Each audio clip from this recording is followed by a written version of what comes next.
Ekranga yaqin o'tirib olamiz. Dunyodagi eng mazali yumshoqqina bitada o'xshab chiqadigan, pishgandan keyin qotib qolmaydigan mazali bulочка retseptini o'rganib olamiz. Idishimizdagi iliqdan issiqroq sut, suv, shakar, tuxum, eritilgan margarin solib aralashtiramiz. Ketidan dro'jlarimizni solib bir aralashtirib, unimizni 3 ga bo'lib, unimizni elab solib xamir qorib olamiz.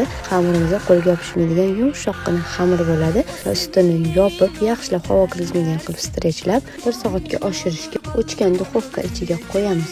Yoniga qayna suv qo'yib qo'ysak, xamirimiz tezda oshib chiqadi. Oshgan xamirlarimizni zo'lichiligiga bo'lib, xuddi shu ko'rinishda xohlagan nachinkalarni solib tugib olasizlar. Tugilgan bulочкаlarni listga terib, ustini yana yopib 30 daqiqaga oshirishga qo'yib qo'yamiz. Xona haroratiga so'ngra tuxumlarimiz sarig'ini atalab surib, ustiga xohishga ko'ra kroshka surtib, sepmasalar ham bo'ladi. 180 gradusda 2-5 daqiqa pishirib olamiz. Juda ham mazali chiqadi. To'liq retsept videodagida yozib qoldiraman. Albatta tayyorlab ko'ring.